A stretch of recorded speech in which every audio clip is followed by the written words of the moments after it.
Samajwadi party MLA Abu Asim Azmi की police encounter में शहीद की बेवा को माली मदद। हैदराबादी मुसलमानों के मुंह पर तमाचा, शहरियों के तासुरात।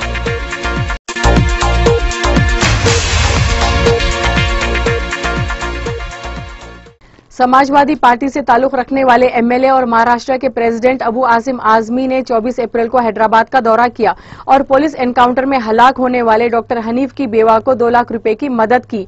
अबू आसिम के इस इक़दाम ने सभी के मुंह पर तमाचा रसीद कर दिया, क्योंकि इन 5 मुसलमान नौजवान को शहीद हुए 15 दिन हो गए और आज तक किसी ने उनके मकानात पहुंचकर उनको पुरसा नहीं दिया और न ही उनसे उनकी कहानी सुनी। मगर ऐसे में दूसरी रियासत से ताल्लुक रखने वाले कायद ने इंतहाई जुर्रतमंदाना इक़दाम किया और डॉक्टर हनीफ की बेवा को माशी मदद फराहम की, जिससे इस बात का मुकम्मल तौर पर यकीन हो गया है कि अल्लाह रब्बुल इज़्ज़त जिससे चाहा उसे काम लेता है। हालांकि अगर इस बात पर गौर किया जाए तो बहुत अहम और बड़ी बात है कि हैदराबाद में भी कई नामचीन और माशी तौर पर मुस्तहकम मुसलमान मौजूद है और इन्हें अल्लाह ने बहुत कुछ नवाजा। उसके बावजूद अल्लाह ने किसी को भी अबू आसिम आजमी जैसे अमल करने की तौफीक नहीं दी और ना ही इन हैदराबादियों ने इन 5 शहीदों में से किसी भी अफराद खानदान को माली तौर पर मदद फराहम की। हालांकि इन 5 शहीदों में से बाज़ ऐसे अफराद खानदान मौजूद है जो वाक़ई मुस्तहक है और इनके घरों में चूल्हे जलना बहुत कठिन और मुश्किल सा नजर आ रहा है। इसके बावजूद हैदराबाद के किसी भी शख्स ने इनकी माली मदद नहीं की और न ही हैदराबाद के किसी आलिम, मुफ्ती या फिर खुद को मशाइख कहने वाले ने किसी भी तरह का बयान नहीं दिया और ना ही उनके घर जाकर कोई माशी मदद की। तो इस तरह के अमल को हैदराबाद के मुसलमान क्या समझे। हालांकि इन नाम निहाद मुसलमान और ख़ुद को मशाइख कहने वाले अफराद ने एक एहतजाजी जलसा मुनक़िद किया और इसमें सिर्फ ज़बान खर्ची की और आम मुसलमान को दिखाने के लिए कुछ बयानात भी दिए। और इसके अलावा मुस्लिम मुत्तहिदा अमल के वफ़द ने चीफ मिनिस्टर तेलंगाना के चंद्रशेखर राव से भी मुलाकात की और इस मुलाकात में वही रिवायती याददाश्त को पेश की। इस रिवायती याददाश्त से उन शहीद मुस्लिम नौजवानों के अफराद ख़ानदान को क्या फ़ायदा, कहीं ये सब दिखावा तो नहीं। तो चलिए नाजरीन, अबू आसिम आजमी के इस अमल पर हैदराबाद के मुसलमान क्या कहते हैं और किस तरह से अबू आसिम आजमी को सराहा है, तो लीजिए उनके बयानात हम आपके सामने पेश कर रहे हैं।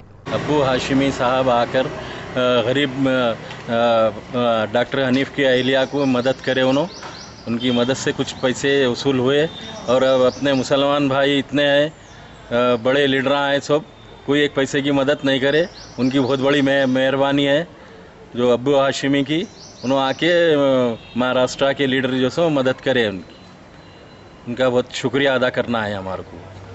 ठीक, अभी हाल ही में जो 5 लोगों का इनकाउंटर हुआ 7 अप्रैल को, उसमें एक डॉक्टर हनीफ साहब जो डॉक्टर थे पेशेवर, उनका जो इनकाउंटर हो गया, उनके लिए महाराष्ट्र से समाजवादी पार्टी के प्रेसिडेंट हमारे अबू हाशमी साहब उधर से महाराष्ट्र से आके उनके घर वालों को, उनके अहलिया को 2 लाख रुपए की मदद करके उनको दिलासा दे के गए। आपके शौहर के साथ जो भी गलत हुआ उनके लिए हम भी मदद करेंगे और उनके हक के लिए हम भी लड़ेंगे। इसलिए सारे मुसलमान हैदराबाद में बड़े से बड़े लीडर है, उनके घर को आके एक जने भी ये नहीं बोले चलो भाई हम कुछ आप लोगों के लिए करेंगे बोल के। महाराष्ट्र से आके अबू हाशमी साहब जो मदद करे, बहुत बहुत उनका शुक्रिया। और तमाम मुसलमान भाइयों से भी गुजारिश है अबू हाशमी साहब के साथ और तमाम लोगों के साथ रह के उनकी मदद कर सकते।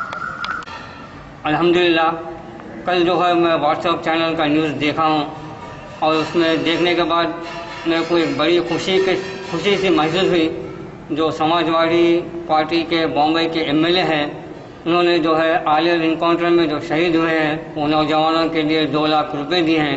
ये बड़ी काबिल तारीफ की बात है कि बॉम्बे के एमएलए जो है हैदराबाद में आके उनकी इमदाद करे हैं। लिहाजा मैं हमारे भी मुस्लिम जो है कायदीन से ये गुजारिश करूँगा कि वो भी जो है इस विषय की कुछ मदद करें ताकि उनके कुछ मसले हल होवे, क्योंकि वो भी जो है बिल्कुल गरीब है। और मैं जो है इसके ऊपर जो है और एक बात ये कहना चाह रहा हूँ कि ये सियासती खेल बंद कर दीजिए आप लोग, ये मुत्तफिक होकर इत्तेहाद पैदा करो। और जो है आने वाला वक्त जो है मुसलमानों के लिए बहुत ही ख़राब वक्त आ रहा है, इसलिए जो है मैं सारे कायदीन से ये गुजारिश करूँगा कि वो आपस में इत्तेफाक और इत्तेहाद पैदा करते हुए मुसलमानों को एकजुट होकर काम करने का मौका दो। अस्सलाम वालेकुम। कल मैं व्हाट्सएप चैनल न्यूज़ देखा हूँ, उसमें यह देखा कि समाजवादी पार्टी के प्रेसिडेंट, महाराष्ट्र के प्रेसिडेंट, वो आकर जो आलेर इनकाउंटर के जो मुल्किन हैं उनको अपनी तरफ से 2-2 लाख रुपए मदद किए, देखकर बहुत खुशी हुई। और ऐसे ही काम करते रहे। मेरी अपनी ये ख्वाहिश है, मेरी ख्वाहिश ये है कि यहाँ के भी कायदीन, यहाँ के भी जो मुसलमान लोग हैं, वो लोग भी इसी तरह आगे बढ़कर मदद करें तो बहुत बेहतर होगा। इसके अलावा नाजरीन आपको ये भी बता दें कि अबू आसिम आजमी ने बयान देकर सभी को हैरत में डाल दिया है कि वो पॉलिटिकल लीडर होने के साथ साथ मुसलमान होने का भी जज्बा रखते हैं, जिसका बयान कुछ इस तरह से है जिसे हम आपके सामने पेश कर रहे हैं।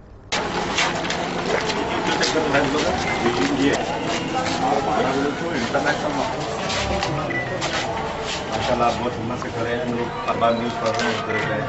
अल्लाह और रहमत है आपको।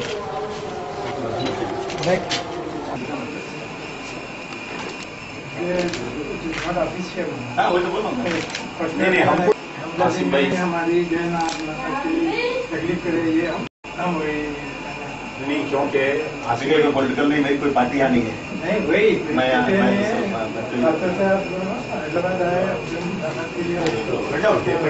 पूरा हुआ था अपना कुछ सही है। मुसलमानों को बदनाम करना।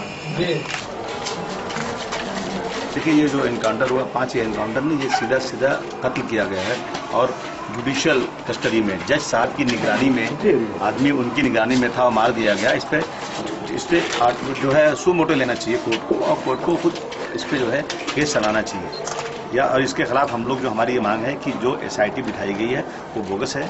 जो संदीप नाम का DCP जो पहले थे, जब मक्का मस्जिद में हुआ था तो इस आदमी ने पहले बेईमानी किया हुआ है। इस आदमी की SIT बिल्कुल चलेगी नहीं। यहाँ पर हमें हाई कोर्ट के जज की निगरानी में हाई कोर्ट के लोग तय करें किसको, सरकारी कहीं DIG DG या होम मिनिस्टर को कोई रिपोर्टिंग नहीं होना चाहिए, डायरेक्ट रिपोर्टिंग हाई कोर्ट में होना चाहिए और हाई कोर्ट से ये काम होना चाहिए। ये हमारी डिमांड है। हम इस पर आए हैं, सब लोगों से मिल रहे हैं, हम तय करेंगे आगे हमें क्या करना है। फेक इनकाउंटर है तो हाँ बेटी कहाँ है आपकी? उधर बेटी इधर मेरे कने आओ। फोटोज से मैं कोई लेकर स्कूल में सब पहचान है ना। कुछ भी नहीं होता, होने दो। ले लो ये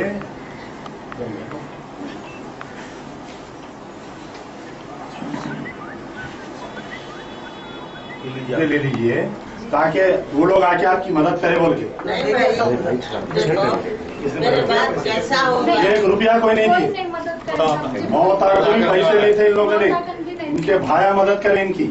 लोगों का ये बोगस जो एनकाउंटर किया गया है, ये एनकाउंटर नहीं बल्कि कत्ल है। और अफसोस की बात है कि कितने गरीब 3 छोटे बच्चे हैं, कमाने वाला कोई नहीं घर में है और आज लावारिस पड़े हुए हैं, कोई मदद करने को तैयार नहीं है। मैं सरकार से डिमांड करता हूँ कि जिस तरह से यहाँ की सरकार ने पुलिस को मरने पर 20 लाख रुपया दिया, इनको भी 20 लाख रुपया कम से कम मिलना चाहिए और वो पुलिस वालों को तुरंत सस्पेंड करके हाथ में हथकड़ी डाल के जेल में डालना चाहिए। सरकमस्टांसेस जो हैं ये बिल्कुल बताते हैं कि कोई इनकाउंटर नहीं है, कत्ल किया गया जानबूझ करके। और फौरन जो है एक हाई कोर्ट के जज की निगरानी में एक SIT बनना चाहिए और वो SIT रिपोर्टिंग सरकार को या होम मिनिस्टर को या DIG को DG को नहीं, बल्कि वो रिपोर्टिंग सीधा हाई कोर्ट के जज को होना चाहिए। और ये मुकदमा महाराष्ट्र यहाँ नहीं बल्कि जिस तरह से गुजरात में बेस्ट बेकरी का मुकदमा, बिल्किस बानो का मुकदमा और सोहराबुद्दीन का इनकाउंटर का केस, सारा मुकदमा सुप्रीम कोर्ट ने ट्रांसफर किया था मुंबई के अंदर, ये केस भी मुंबई की कोर्ट में चलना चाहिए। हमें यहाँ की सरकार पे कोई भरोसा नहीं है, ये हम डिमांड कर रहे हैं। यदि सरकार नहीं मानेगी तो हम इसके लिए एजिटेशन भी करेंगे और आंदोलन भी करेंगे।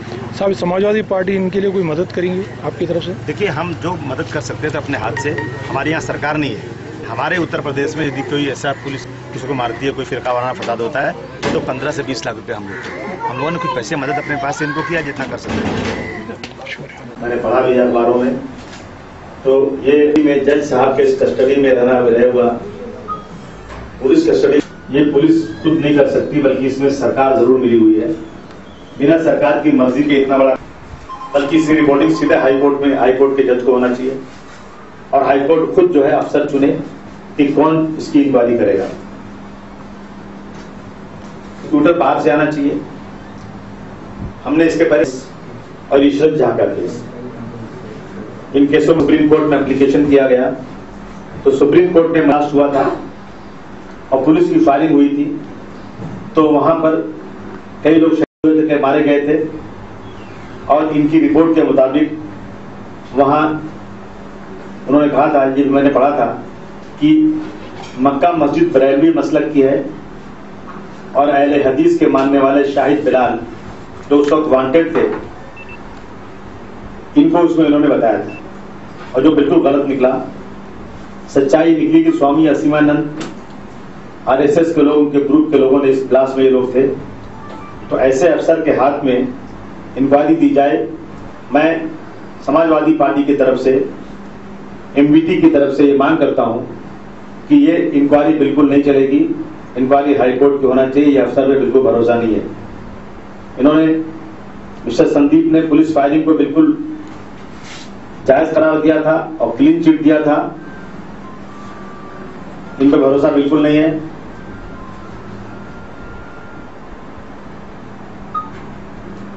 जो पुलिस अफसरान हैं, जो लोग जेल से इनको ला रहे थे, वो सारे अफसर को सस्पेंड होना चाहिए तुरंत, उसके बाद इंक्वायरी शुरू होना चाहिए। और इन लोगों को कंपनसेशन, मैंने पढ़ा है, सुना है कि यहां कोई पुलिस वाले मर गए थे तो सरकार ने 20 लाख रुपया कंपनसेशन दिया था। जान सबकी बराबर होती है, चाहे पुलिस वाला हो या कोई सिविलियन हो, लेकिन अगर पुलिस वाला ही सिविलियन को जानबूझकर मार दे तो शायद वो उससे बड़ा गुनाह है। इसलिए 20 लाख रुपया हर जाना इन 5 लोगों को मारने वाले के परिवार वालों को फौरन देना चाहिए और इस एक एक आदमी के परिवार के एक एक आदमी को कम से कम सरकारी नौकरी देना चाहिए। यहां मामला यहां से उठा, कोई 2 पुलिस वाले मार दिए गए थे, मारा किसने ये पता नहीं चला, ये लॉ एंड ऑर्डर का मामला हो सकता है, लेकिन इसको यहां की पुलिस ने कमला गाइड दिया और 2 सीमी के लोग जो खंडवा के जेल से भागे हुए थे उनको मारा।